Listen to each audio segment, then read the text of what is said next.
नमस्कार, आप देख रहे हैं के न्यूज इंडिया। खबर उत्तराखंड के बुलेटिन में मैं दीपिका आपके साथ और शुरुआत करेंगे खबरों की, लेकिन उससे पहले एक नजर आज की हेडलाइंस पर।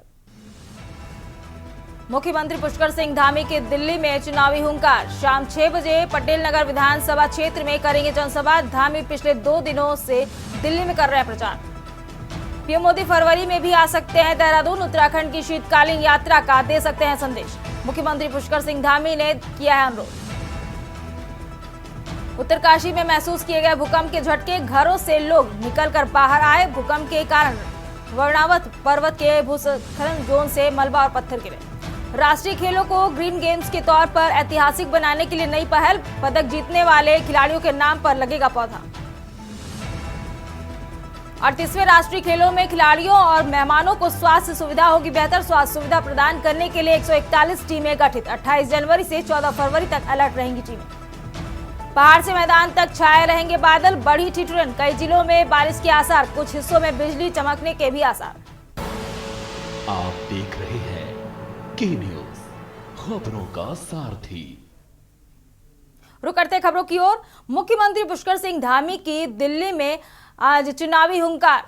सीएम धामी आज पटेल नगर विधानसभा क्षेत्र में करेंगे जनसभा। शाम 6 बजे पटेल नगर के दुर्गा पार्क में जनसभा का आयोजन। धामी पिछले 2 दिनों से दिल्ली में कर रहे हैं प्रचार। प्रचार के तीसरे दिन पटेल नगर में जनसभा को करेंगे संबोधित।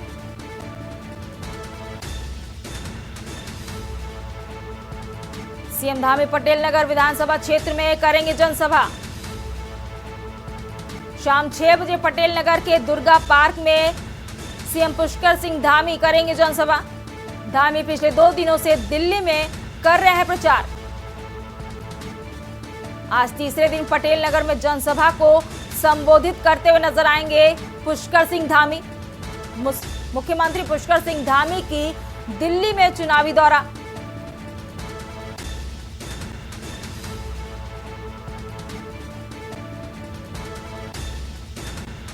शाम 6 बजे पटेल नगर के दुर्गा पार्क में जनसभा करते नजर आएंगे सीएम धामी।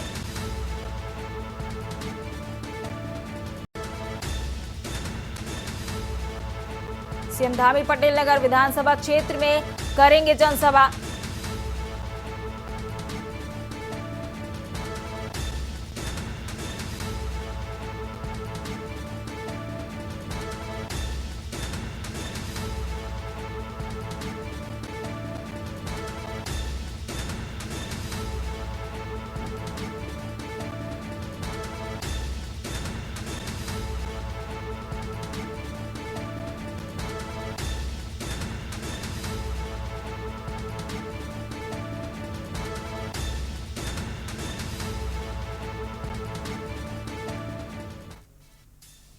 बढ़ते अगली खबर की ओर। अगली खबर आपको देहरादून से बता रहे हैं, जहां राष्ट्रीय खेलों का उद्घाटन करने के बाद प्रधानमंत्री नरेंद्र मोदी दोबारा फरवरी में भी उत्तराखंड आ सकते हैं। फरवरी में उनके शीतकालीन यात्रा का संदेश देने के लिए उत्तरकाशी में प्रवास का कार्यक्रम तैयार किया जा रहा है। मुख्यमंत्री पुष्कर सिंह धामी ने दिल्ली प्रवास के दौरान पीएम से शीतकालीन यात्रा पर आने का अनुरोध किया था। यही माना जा रहा है कि पीएम राष्ट्रीय खेलों का उद्घाटन करने जब उत्तराखंड आएंगे तो इस दौरान वह शीतकालीन यात्रा पर जाएंगे, लेकिन आधिकारिक सूत्रों के मुताबिक प्रधानमंत्री शीतकालीन यात्रा के बाद आएंगे।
देखिए, नेशनल गेम्स के प्रधानमंत्री जी का 28 तारीख को आगमन है और हम सब लोगों ने, प्रधानमंत्री जी हमारे नेता है, इसलिए एयरपोर्ट से लेकर उनके आगमन से लेकर उनके आने तक के कार्यक्रमों में हम कहाँ कहाँ उनका स्वागत कर सकते हैं उसकी हमने रणनीति बनाई है।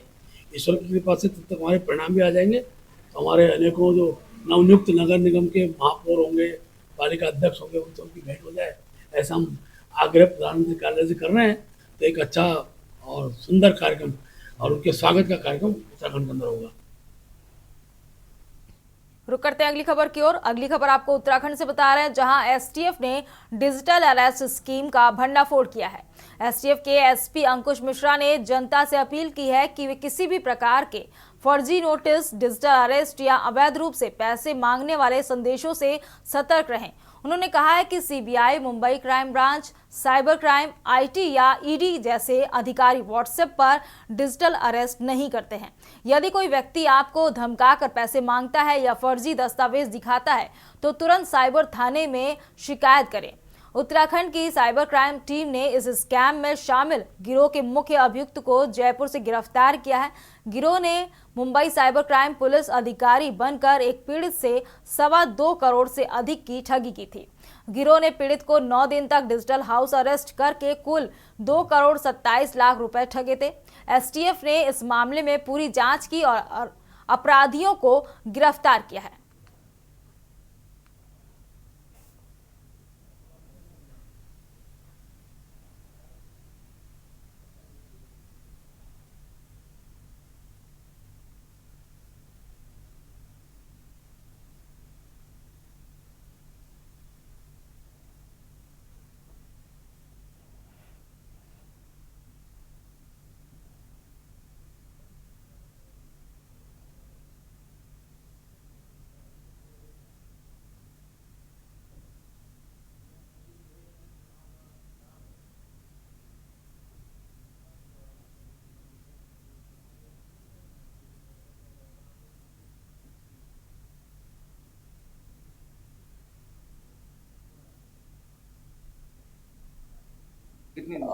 इसमें इसमें अब वही है कि उस व्यक्ति का तो बोलना होता है कि मैं कुछ घंटे ही हाउस अरेस्ट रहा। वो अमूमन जो हमने ट्रेंड देखा है कि आदमी 2 दिन 3 दिन तक बात नहीं करता, वो इस टाइप से शॉक में रहता है। पर इन्होंने बोला कि कुछ घंटे तक मैं था और इन्होंने जो पैसे ट्रांसफर किए वो अलग अलग बैंक अकाउंट्स में किए। अब ये सारे जो बैंक अकाउंट्स होते हैं उन्हें हम टेक्निकली कहते हैं म्यूल अकाउंट्स, कि आप किसी अनजान आदमी या कोई ऐसे आदमी को पकड़ लो, उसके नाम पे बैंक खाता खुला लो, जो मास्टरमाइंड्स होते हैं। और उसके बाद क्या है कि उस व्यक्ति को पता नहीं होता कि मेरा बैंक अकाउंट संचालित किया जा रहा है और दूसरा आदमी जो एटीएम से पैसा विड्रॉ कर रहा है या नेट बैंकिंग कर रहा है या उस अकाउंट को एक्चुअल में उसका संचालन कर रहा है, तो वो व्यक्ति जो होता है इस प्रकार के अकाउंट्स को खुद चलाता है, साथ में उन अकाउंट्स को बाहर भी भेजता है। तो इस प्रकार से जो मनी विड्रॉल होता है वो ये होता है कि वो जैसे मैं एक पैसे को कम से कम 10 अकाउंट में या 20 अकाउंट में तोड़ दूं अलग अलग पार्ट्स में, फिर वो फर्दर अलग अलग अकाउंट्स पे टूटते हैं। तो पैसे को इस प्रकार से डिस्ट्रीब्यूट किया जाता है कि अमूमन हमने देखे हैं ऐसे स्कैम में कि कोई 1 या 2 अकाउंट नहीं बल्कि ऐसे कई अकाउंट्स होते हैं जिनमें पैसे को डिस्ट्रीब्यूट किया जाता है, जिससे कि पुलिस का काम जो है मुश्किल हो जाए। खबर टिहरी से आपको बता रहे हैं, जहां निर्वाचन अधिकारी एवं जिलाधिकारी मयूर दीक्षित ने कहा है कि 23 को पूरे जनपद में नगर निकाय चुनाव के शांतिपूर्वक संपन्न हुए। डीएम ने कहा है कि 25 तारीख को होने वाली मतगणना की जिला प्रशासन द्वारा पूरे जनपद में तैयारी पूरी कर ली गई है तथा पोस्टल बैलेट की गिनती आरओ के द्वारा की जाएगी तथा जो मत पेटियों में मत डाले गए हैं उनकी गिनती भी की जाएगी और अधिकारियों को समुचित दिशा निर्देश दिए गए हैं। डीएम ने कहा है कि पूरे जनपद में 69 टेबलें लगाई गई हैं तथा जो ऑब्जर्व के साथ अधिकारी की भी तैनाती की गई है ताकि मतगणना को शांतिपूर्वक सुचारू शांतिपूर्ण ढंग से संपन्न करवा सके।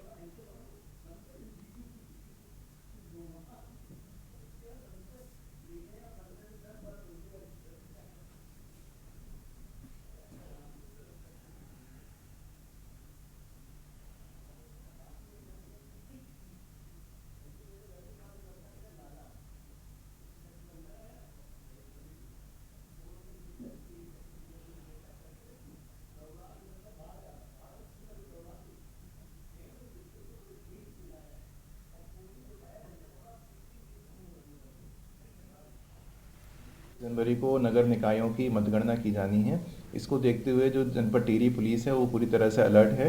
जो भी मतगणना केंद्र हैं वहाँ पर ड्यूटीज़ लगा दी गई हैं। जो भी एक्स्ट्रा फोर्स रिक्वायर्ड थी वो भी उन थानों को प्रोवाइड कर दी गई है। पूरी तरह से पुलिस का एक्सेस कंट्रोल रहेगा। जो भी लोग अलाउड हैं अंदर जाने के लिए केवल वही लोग जाएंगे। इसके अलावा भी लगातार हमारे जो भी थाना अध्यक्ष हैं और सर्किल ऑफिसर्स हैं सभी लोग अलर्ट मोड पर रहेंगे, राउंड पर रहेंगे। और सभी से मेरी अपील भी रहेगी कि जो भी पॉलिटिकल पार्टीज़ हैं या उनके रिप्रेजेंटेटिव्स हैं कि जो भी जनता का मत रहता है उसको स्वीकार करें और किसी प्रकार की हिंसा आदि से बचें और शांति बनाए रखें। 25 तारीख को समस्त जो हमारे नगर निकाय में चुनाव हुए हैं उसकी मतगणना की जाएगी और इसमें जगह जगह जहाँ हमारे मतगणना सेंटर बनाए गए हैं उसमें टेरी में भी है, लमगांव में और साथ ही घनसाली, नरेंद्र नगर, गजा सभी जगह मतगणना होगी। और इसमें मतगणना प्रातः जो प्रारंभ होगी उसमें जो भी पोस्टल बैलेट होंगे उसकी काउंटिंग आरओ के द्वारा की जाएगी और उसके अतिरिक्त जो हमारे जो बैलेट डले हैं मतपेटियों में उसकी भी तैयारी की जाएगी, उसकी काउंटिंग की जाएगी। अब टोटल 69 टेबलें लगाई गई हैं पूरे जनपद में और जो हमारे ऑब्जर्वर्स हैं या फिर हमारे जनपद में जो वरिष्ठ अधिकारी हैं उनकी भी तैनाती की गई है आरओ के साथ ताकि वो पूरी मतगणना को सुचारू रूप से शांतिपूर्ण ढंग से संपन्न करें। खबर लक्सर से आपको बता रहे हैं जहां बसपा विधायक मोहम्मद शहजाद और बसपा के पूर्व प्रत्याशी संजीव उर्फ नेटू ने प्रेस वार्ता के दौरान शासन और प्रशासन से सीसीटीवी कैमरे की निगरानी में निष्पक्ष ढंग से मतगणना करने की अपील की है। विधायक शहजाद ने कहा है कि मतदान के दिन लक्सर क्षेत्र के कई मतदान केंद्रों पर मतदाताओं और निर्वाचन कर्मचारियों के साथ दुर्व्यवहार हुआ और कुछ लोगों को मतदान से रोका गया जिससे उन्हें और उनके पार्टी के प्रत्याशी को गड़बड़ी का डर है। उन्होंने मांग की है कि मतगणना पूरी तरह से सीसीटीवी निगरानी में की जाए ताकि चुनाव प्रक्रिया निष्पक्ष और पारदर्शी रहे। संजीव उर्फ नेटू ने भी प्रशासन से निष्पक्ष मतगणना की अपील की है।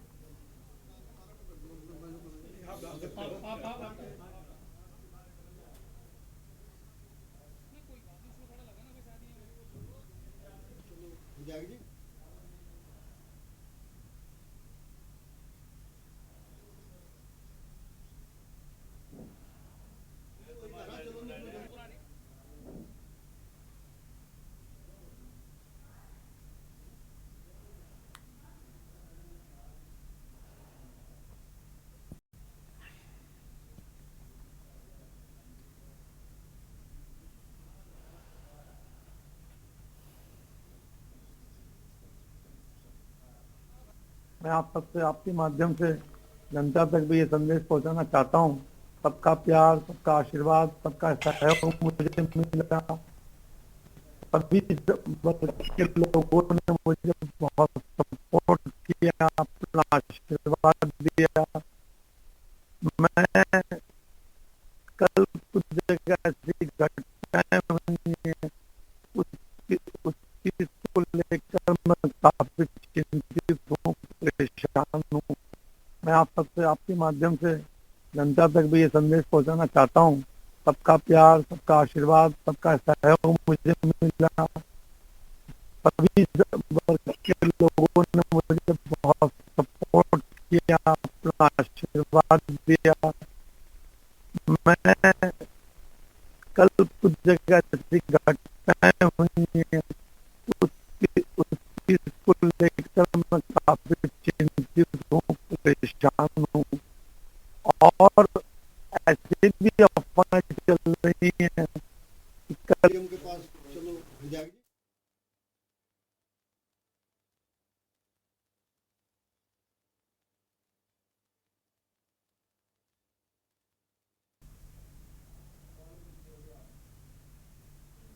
खबर हल्द्वानी से आपको बता रहे हैं जहां निकाय चुनाव के तहत पोलिंग पार्टियां हल्द्वानी नगर निगम, लाल कुआं नगर पंचायत और कालाढूंडी नगर पालिका के कंट्रोल रूम में पहुंचने लगी हैं। निर्वाचन विभाग के अनुसार रामनगर की मतगणना रामनगर, भीमताल, भवाली और नैनीताल की मतगणना नैनीताल और लाल कुआं, कालाढूंडी व हल्द्वानी नगर निगम की मतगणना हल्द्वानी स्थित एमबी इंटर कॉलेज परिसर में होगी। निर्वाचन अधिकारी एपी वाजपेयी ने बताया है कि शांतिपूर्ण मतदान के बाद पोलिंग पार्टियां मतपेटियों के साथ कंट्रोल रूम पहुंचने लगी हैं। 25 जनवरी सुबह 8 बजे से मतगणना प्रक्रिया शुरू कर दी जाएगी।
देखिए, हमारे हल्द्वानी नगर निगम काठगोदाम और हल्द्वानी में कुल 289 पोलिंग बूथ हैं। अभी हमारे कुछ बूथ्स पर अभी भी 5 बजे बाद मतदान चल रहा है और कुछ हमारी पोलिंग पार्टीज़ ने वापस जो हमारा संग्रहण केंद्र है MB इंटर कॉलेज, वहाँ पहुँचना शुरू कर दिया है।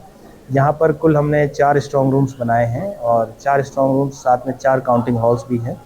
स्ट्रॉन्ग रूम हमारे जैसी सामग्री प्राप्त होगी उसके बाद सील्ड किए जाएंगे। सभी कंटेस्टिंग कैंडिडेट्स को इसकी सूचना दे दी गई है और इसमें जो हमारे मतगणना हॉल है, इसमें कुल प्रत्येक हॉल में 14 टेबल्स लगाई जा रही हैं। 25 तारीख को प्रातः 8 बजे से मतगणना प्रारंभ होगी। सबसे पहले पोस्टल बैलेट की गणना होगी, उसके बाद प्रत्येक बूथ की मतपेटियां खोली जाएंगी। खबर बागेश्वर से आपको बता रहे हैं, जहां जिले के तीनों निकायों में मतदान शांतिपूर्वक संपन्न हो गया है। देर रात्रि में तीनों निकायों की पोलिंग पार्टियों ने सुरक्षित वापसी कर ली। मतपेटियों को सुरक्षित हाल में रखकर सील कर दिया और त्रिस्तरीय CCTV कैमरों की निगरानी में सुरक्षित नगर पालिका परिषद के लिए 17,801 मतदाताओं में से 11,765 लोगों ने मतदान किया। यहां मतदान प्रतिशत 66.09% रहा। कपकोट नगर पंचायत में 3,402 मतदाताओं में से 2,383 ने मतदान किया। यहां मत प्रतिशत 70.05% रहा। गरुड़ नगर पंचायत में 4,118 में से 2,864 लोगों ने मतदान किया। यहां मतदान प्रतिशत की बात करें तो 69.55% रहा।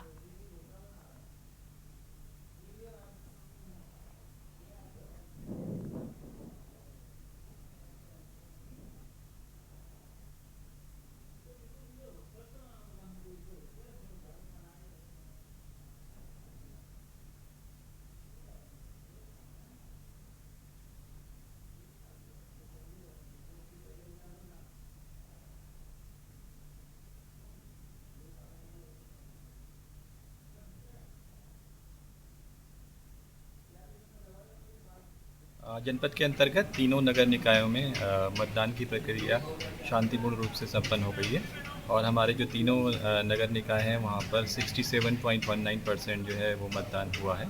इसमें जो हमारा कपकोट क्षेत्र है वहाँ पे 70.05%, हमारा जो गरुड़ है वहाँ पे 69.55% और बागेश्वर क्षेत्र के अंतर्गत 66.09% का जो मतदान है वो हुआ है और सभी टीमें जो हैं वो सकुशल अब वापस आ गई हैं और स्ट्रांग रूम में रखते हुए उनको सील करने की कार्रवाई की जा रही है। इसी बीच आपको लखनऊ से खबर बता रहे हैं, LDA की बदली प्रक्रिया से आमजन परेशान। लखनऊ से अहम खबर आपको बता रहे हैं, करोड़ों लगाकर प्राधिकरण के भवन की बदली तस्वीर। लखनऊ से अहम खबर आपको बता रहे हैं, प्राधिकरण के भवन कार्यशैली जस की तस। आधुनिकीकरण सिर्फ प्राधिकरण की विंडो तक ही सीमित है। लखनऊ से अहम जानकारी आपको दे रहे हैं, प्राइवेट हाथों में जाने के बाद प्राधिकरण की कार्यशैली ढीली। LDA में महत्वपूर्ण कुर्सियों पर बैठे प्राइवेट लोग। LDA में स्थायी कर्मचारियों को हटाया गया। लखनऊ से अहम खबर आपको बता रहे हैं इस वक्त की, प्राइवेट कर्मचारियों को सौंपी कंप्यूटर ऑपरेटर जैसी जिम्मेदारी। प्राइवेट कर्मचारियों को सौंपी गई है कंप्यूटर ऑपरेटर जैसी जिम्मेदारी। लखनऊ से अहम खबर आपको बता रहे हैं, प्राइवेट कर्मचारियों के आते ही जनता को परेशानी हो रही है। विभाग की विंडो पर खाली पड़ी सीटों से जनता हो रही है परेशान। लखनऊ से अहम खबर आपको बता रहे हैं, ई चालान के लिए लोगों को लगाना पड़ रहा है बैंकों के चक्कर। LDA की बदली प्रक्रिया से आमजन को परेशानी हो रही है। लखनऊ से अहम खबर आपको बता रहे हैं, करोड़ों लगाकर प्राधिकरण के भवन की तस्वीर बदल गई है। प्राधिकरण के भवन कार्यशैली जस की तस ही काम कर रहे हैं। आधुनिकीकरण सिर्फ प्राधिकरण की विंडो तक ही सीमित है। लखनऊ से अहम खबर आपको बता रहे हैं इस वक्त की, प्राइवेट हाथों में जाने के बाद प्राधिकरण की कार्यशैली ढीली। LDA में महत्वपूर्ण कुर्सियों पर बैठे हैं प्राइवेट लोग। LDA में स्थायी कर्मचारियों को हटाया गया।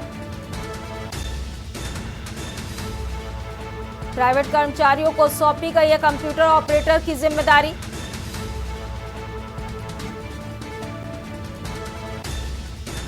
लखनऊ से अहम खबर आपको बता रहे हैं, प्राइवेट कर्मचारियों के आते ही जनता हो रही है परेशान। इसी खबर पर ज्यादा जानकारी के लिए हमारे संवाददाता अनिकेत जुड़ चुके हैं। अनिकेत जी, जैसा विभाग की विंडो पर जो खाली सीटें हैं वहां पे अब प्राइवेट लोग अपॉइंट कर दिए गए हैं, जिससे खासा परेशानी हो रही है आम जनमानस को। क्या पूरी जानकारी अपडेट इस खबर को लेकर है?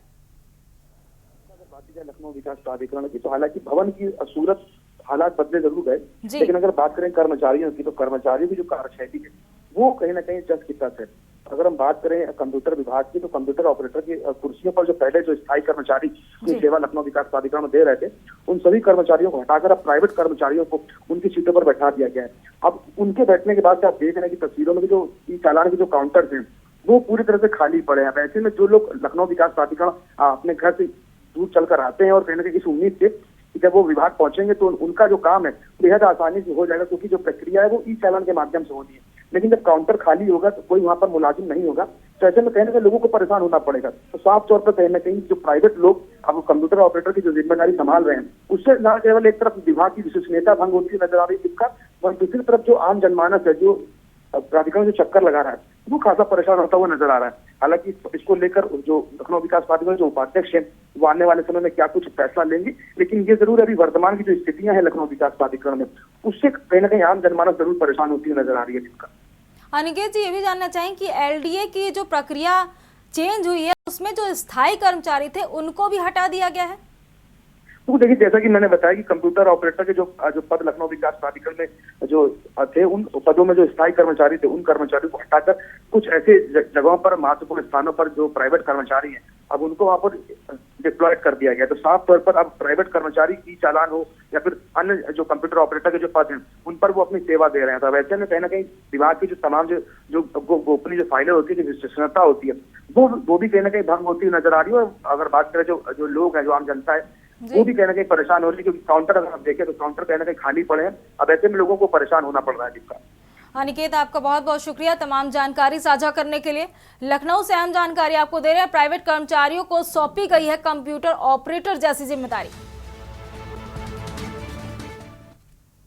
इस बुलेटिन में फिलहाल मेरे साथ इतना ही। आप देखते रहिए के न्यूज इंडिया। नमस्कार।